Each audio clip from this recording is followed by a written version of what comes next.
We're creating about as many jobs as those other metros combined. So Bend hates to be compared to Boulder. We could have a whole hour conversation about this. I think it sets us up another kind of foundation. Participating. I think that's the difference between being a citizen or sitting on the sidelines. These conversations are brought to you by the Ladd Group, Bend's leading real estate team.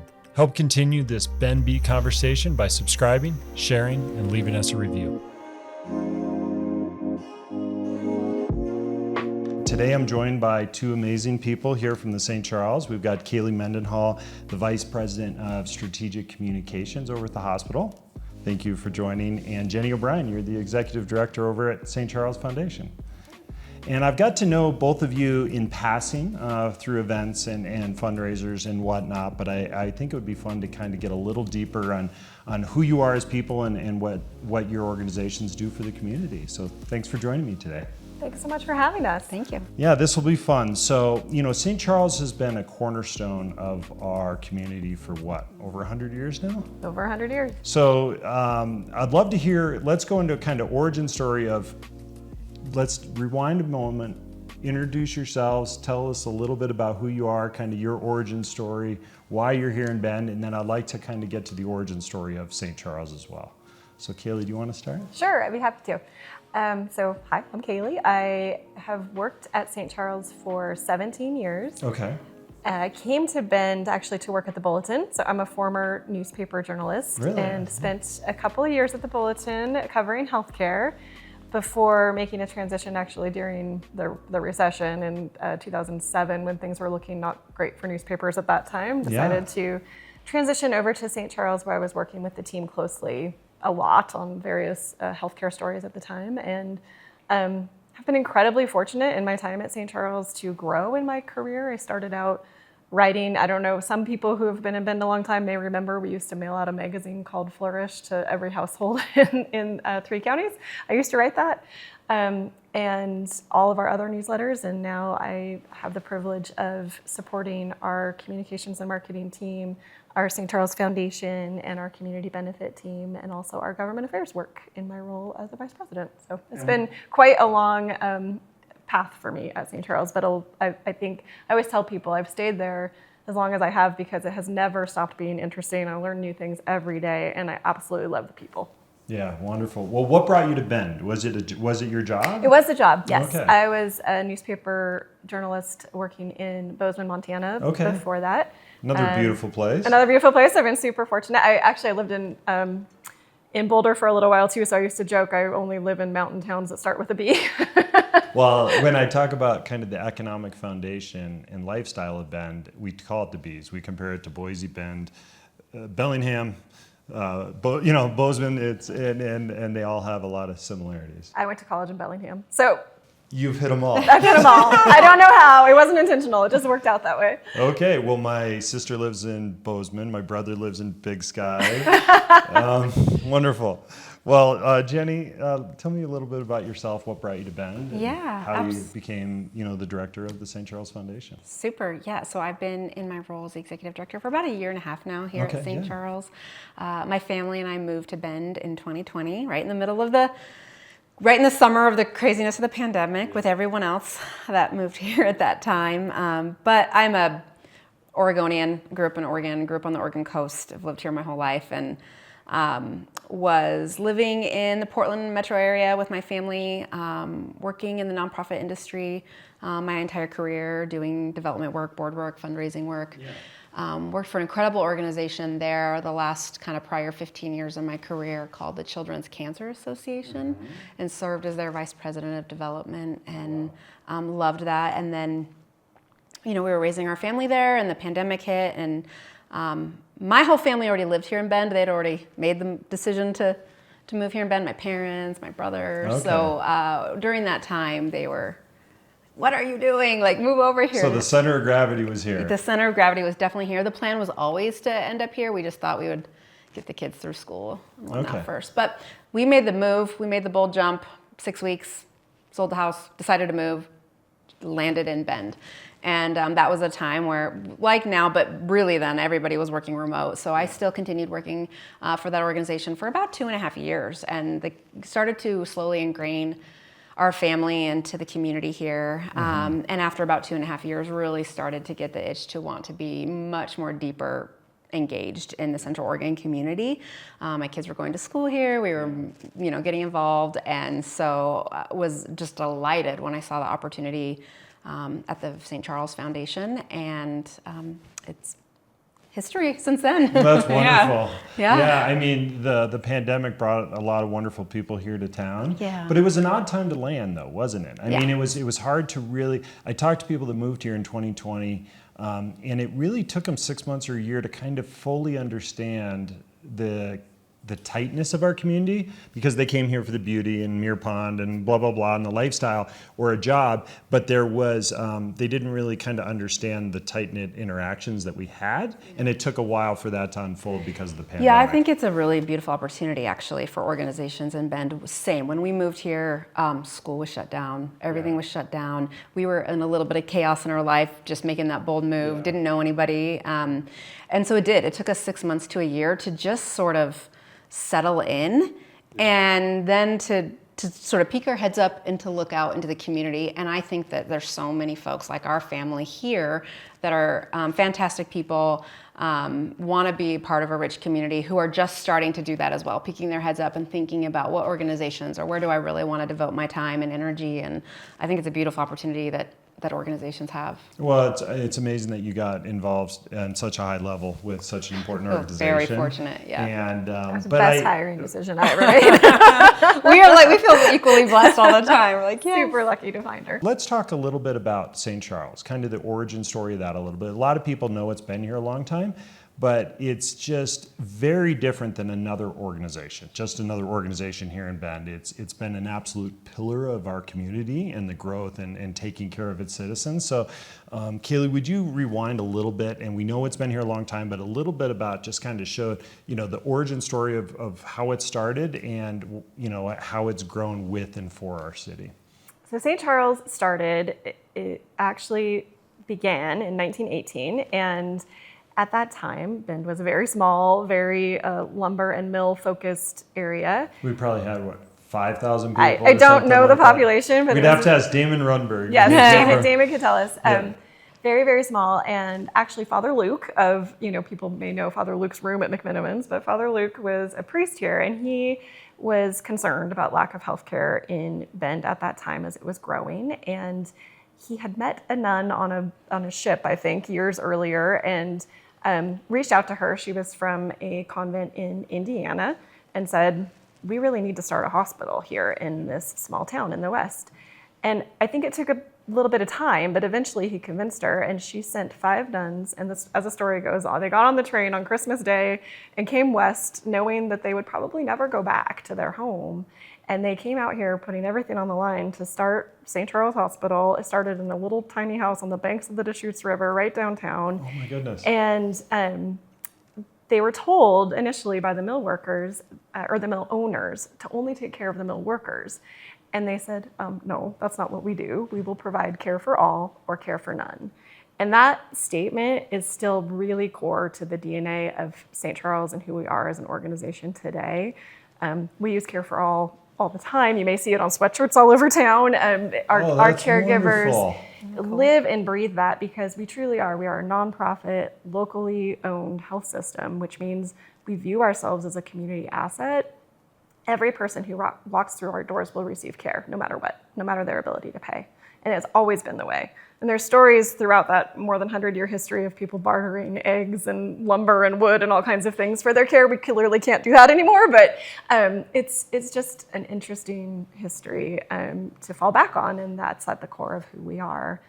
In the late 60s, early 70s, we were the leader of the hospital was a woman named Sister Catherine, who is a very large historic figure in Bend. Many people know of Sister Catherine. Yeah, absolutely. And she really was a visionary. She had the idea to say, we should move away from ownership with the Catholic Church and become a community nonprofit. Okay. She opened that up at that time, and so the ownership structure changed. We became incorporated as a 501c3 and a community nonprofit, and she went to the community repeatedly for help and said, I really want us to be, she had a vision. I want us to be the Mayo Clinic of the West. And she asked the community to raise $12 million in the late 60s, which was a huge amount of money, to build the current hospital where it is today. Yeah. People said it was halfway to Burns because there's nothing. 27. When you look at the first pictures of it, it was. It was. I mean, there's nothing out there. It was in all the manzanita and juniper east of the Butte. And I don't think 27th really existed as a street. There was definitely nothing beyond it. So it was bold to look at that and say, this is where we're going to put the hospital. It had always been downtown and right in the center, in the heart of the city. But she knew we would need more space to care for the growing population. And the community raised that money. They took her charge and said, yes, we want good healthcare here. And so that's a big piece of how we grew to be what we are today. Okay, and for those that are newer to the city, tell us, so Hospital Hill is now, it was the Phoenix Inn, is now what, Doubletree, the hotel, just on the east side of downtown there, up on the hill. That was the main location for many years, right? It was, yep. Okay. The building's not the same. They tore it down. Yeah, they tore down the building to build and right across the street there from the St. Francis Church, which, because the nuns actually lived there and ran the hospital. Okay. So, as we look to the future, and Jenny, this might be a place where we can, kind of change the conversation. How is, what's the vision for the hospital in the years to come? It's evolved a lot to get to the status quo, serving 100,000 people, no, more, 100,000 people in the city of Bend. I guess, what's your general service area for St. Charles? So we say about 250,000 people, and essentially we're the only level 2 trauma center east of the Cascades. Okay. So virtually, our core primary service area is all of Central Oregon, Deschutes, Crook, and Jefferson counties. We have 4 hospitals now. So, in the early 2000s, we started expanding. Bend and Redmond merged in 2000, 2001, and then we later added Prineville and Madras to the St. Charles family. The area that we serve is the size of the state of South Carolina. Geographically. Well, and I think, it's a lot of people take it for granted that we have such high level care, especially on the trauma front. But when I actually volunteered there in the ER for a day, and the amount of times that the helicopter was landing, dropping people off, and to have that level of service, it was a awakening moment for me to realize what amazing care we have here. Because if it were not for St. Charles, we are hours and hours away from care of this level. Yeah, I think that is like when you talk about the vision and the hope for St. Charles and its community is to ensure for our residents that live here, the growing population, and the tourists who love to come and spend their time here, that they can get the care they need here and that they don't have to travel those hours and hours. So we talk a lot about care close to home and ensuring we have the best care here. Yeah, so let's integrate that into the St. Charles Foundation, because I think that's integral into kind of providing new innovative care. If you could explain a little, when people hear the St. Charles Foundation, they may not necessarily differentiate it from the St. Charles. Is it St. Charles Hospital? What's the title? It's Health system. Health system, from the health system. Can you explain a little bit about that? Yeah, so ultimately, both organizations are nonprofits. St. Charles Health System is a nonprofit community hospital, as Kayley said. St. Charles Foundation is an individual nonprofit organization who is essentially dedicated to supporting our community's health through advancing care at St. Charles. Okay. So we work and partner with the community members, just like Sister Catherine did back in the 60s, to look at where we can come in and make a difference around things like technology and capital improvements and education and things like that for the health system. And could we, to kind of drive it home, can we talk about some specific initiatives that you've done or specific ways that you've tried to provide new advanced care or support the healthcare system? Sure. I think when we talk about sort of capital and like sort of infrastructure improvements, there's been some pillar projects that the foundation has been really involved with over the last couple of decades. Certainly helping create the clinic out in La Pine. Okay.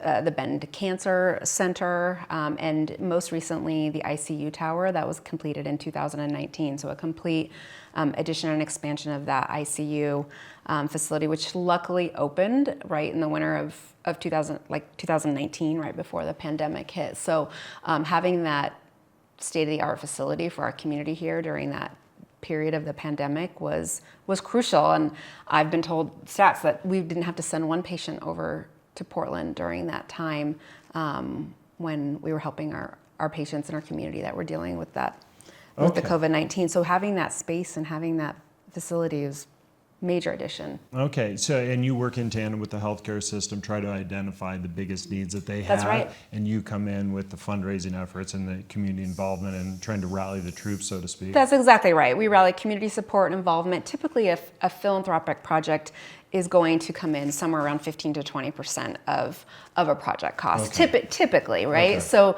so what's important about that is that it's important that we're really, really aligned with the health system, that we know where their priorities are, because they know what's going to best serve the community, what our most urgent needs are. So like for right now, a major initiative for us right now is we're building the Redmond Cancer Center in Redmond, which is going to provide care for 350 patients a day in our northern communities. And that's going to provide closer and great care for those citizens, as well as kind of ease demand on our cancer program here in Bend. So we're really excited about that, but the health system using data and all of the things determined that was what our community needed. And so the foundation will come in and help try to come up with, 15 to 20% of the cost of what we'll take inside that building. So that's the way we look at philanthropic projects. It's really important that the health system has approved them, that they are aligned with them, that they feel passionate about them, that we're going to go forward with them. And then we can go to the community and start to educate and communicate and ask for support.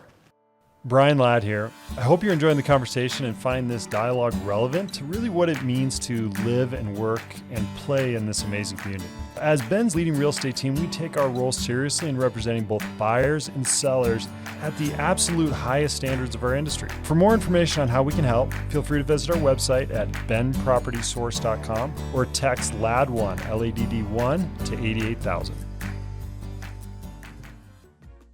Why is it important that it's St. Charles? Why fight for the beautiful nonprofit ecosystem that you've built over the last 100 years, as opposed to letting a healthcare provider come in with the suite of services and just drop it in our region now that we're big enough?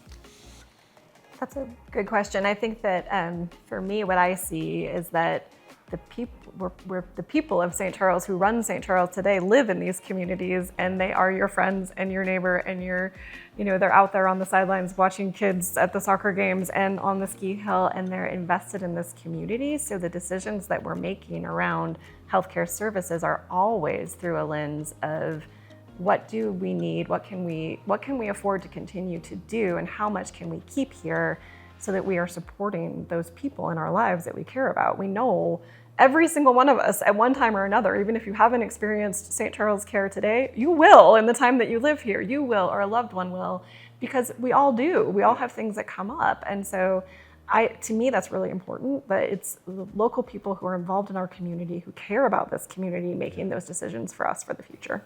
Yeah, the organic two-way communication and growth over time, I think, is critical to making Bend what it is. I think it's easy for all of us, especially those that are newer to our community, to take the institutions that are here for granted, whether it be the school system, which we were talking about, or the healthcare system, or the transportation system. I think it's easy for us to take it for granted.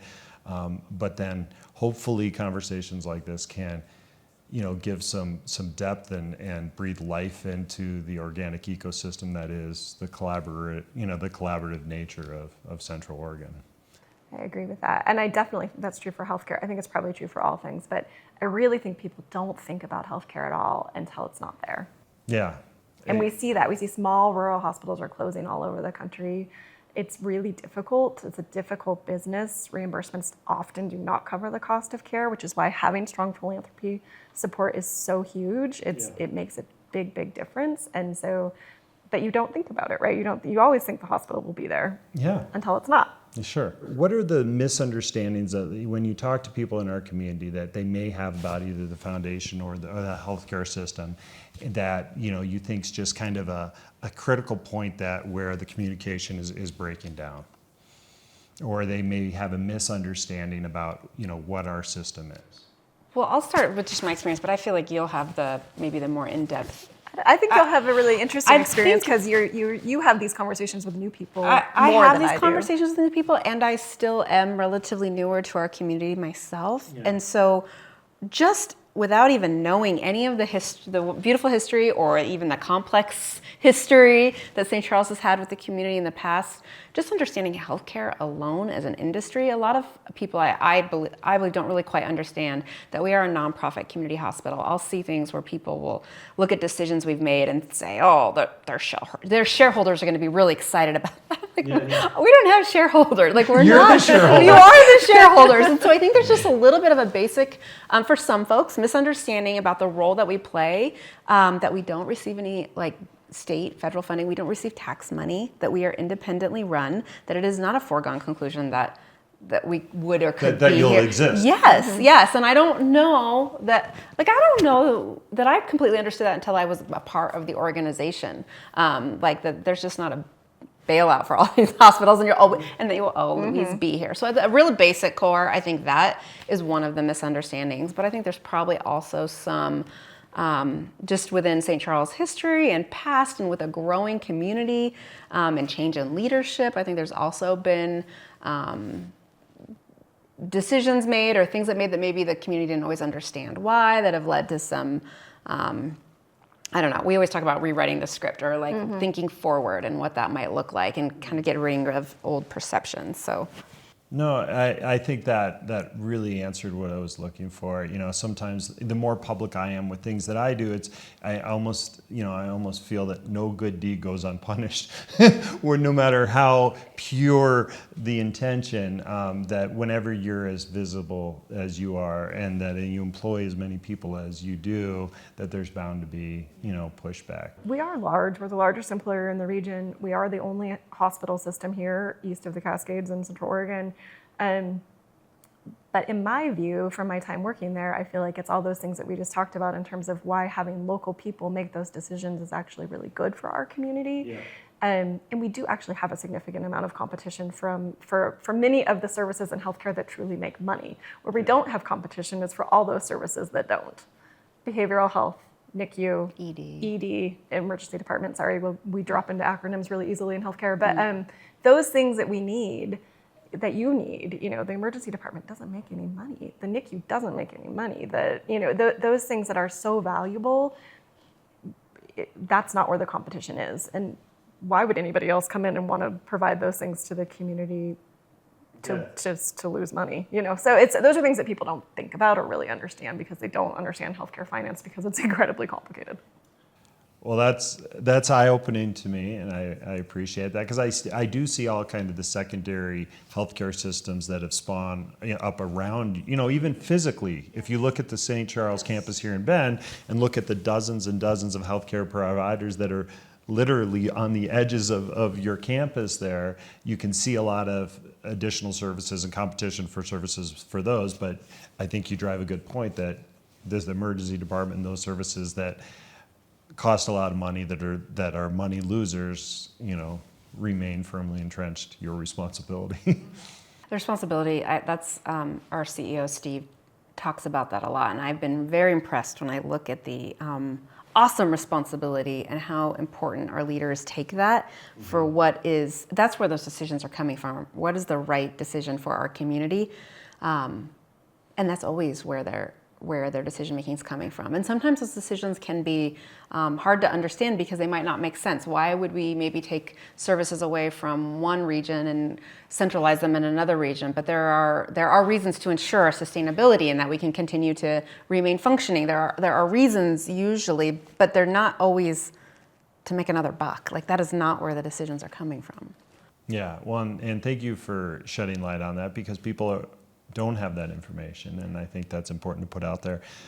So as we kind of come to a close, if there's anything else you want to bring up, let's happily discuss it. But I guess I'll throw it out there that what gives you hope for the future, and then with your organizations, and then are there ways for people to get involved or help support? Kayley, do you want to start or?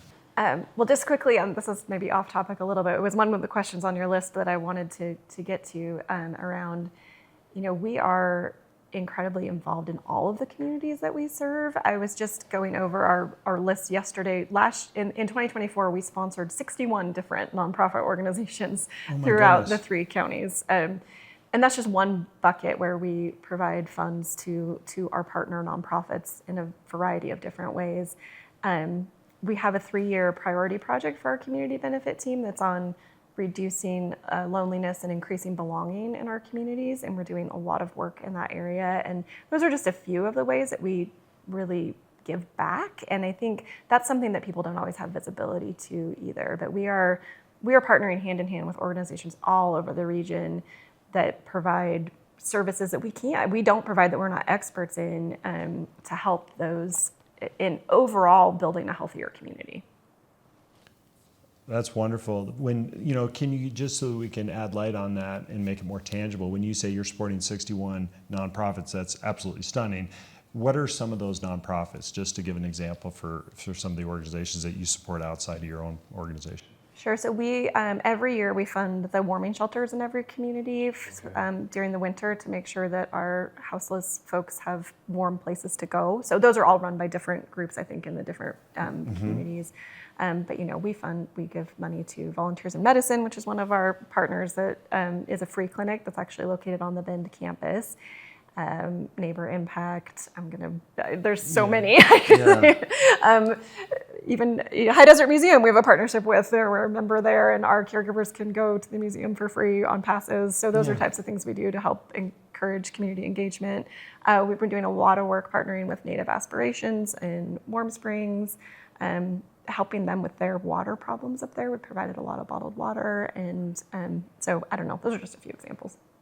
Well, those are amazing examples. Is there anything else you want to add to that, Jenny? Or, kind of case for optimism, what you're looking forward to? Coming from the lens of the foundation, again, where we are partnering with the community to best support our health system, I'm looking forward to really continuing to work with the community, educate, bring awareness so that we can get back to a place where it was like in the Sister Catherine days, where the community truly does feel ownership over the hospital. And sometimes I wonder if we're there right now. I think that there's a great opportunity to really build that with community involvement and leadership and doing things like this and making connections. And so I just invite the community to learn more about St. Charles, learn more about our foundation. If healthcare is something that they're passionate about, they want to make an impact, we have a lot of opportunities at the foundation.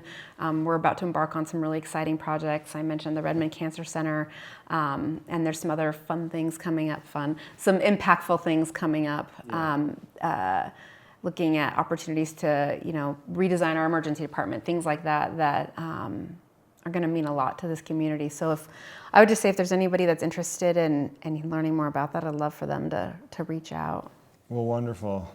One other thing that brings me optimism for the future, we have some pretty incredible partnerships going on to help develop our workforce, because we know we need more healthcare workers to support the growing population into the future. Absolutely. So we partner with COCC on a nursing program, and also training certified nursing assistants and medical assistants. And we're building this program in Madras where we'll have our first residents going through a rural track resident program in Madras starting in July of this coming year, where they will train in, basically it's rural family medicine. It's in partnership with OHSU. So that's really exciting too. All of the research shows that physicians tend to stay within about 100 miles of where they train. So the goal of that program really is we'll be training 3 residents a year going forward, that we will over time then be growing our physician workforce, and hopefully many of them will choose to stay and serve the region into the future. Well, this is amazing. For me personally, you asked, why I do this, and I'm going to now modify my answer and say I'm doing it for myself. Because when I can have conversations like this and learn more, in those days where I begrudge the growth of Bend or the challenges that we have where they seem insurmountable, learning more about the people that are fighting the good fight, doing, serving our communities, such as what you're doing in your amazing systems. It allows me to kind of re-engage, and it's that shot of caffeine to continue and re-engage in our community. So people tend to focus on negatives, but we hear so many positive stories every single day of patients who have had incredible experiences. We hear from their family members. And I just encourage people to share those positive stories with each other. If somebody is telling you a story about St. Charles where they're complaining, can you turn it around when you talk to them to say, you know what? My baby was born there and this is what happened. I think that will help all of us to begin to see us as people and who are doing our best to care for our community. And very amazing people at that. And, as we crested the 100,000 mark for even just Bend, 250,000 people for the area, it's become tougher to continue to breathe life into the culture, the tight-knit, collaborative culture and community that we are, with an eye towards inclusion as we go forward. But I think, having these conversations for me lies at the core of that. So I thank you both for dedicating your time and coming in today. And hopefully this will just be a teaser for people to, open their beliefs, their perceptions, maybe shed some light on kind of the origin of where it came from and perhaps ways to get involved. So thank you for your time today. Thanks, Brian. Thanks, Brian. Thank you, Jenny. Thank you, Kayley.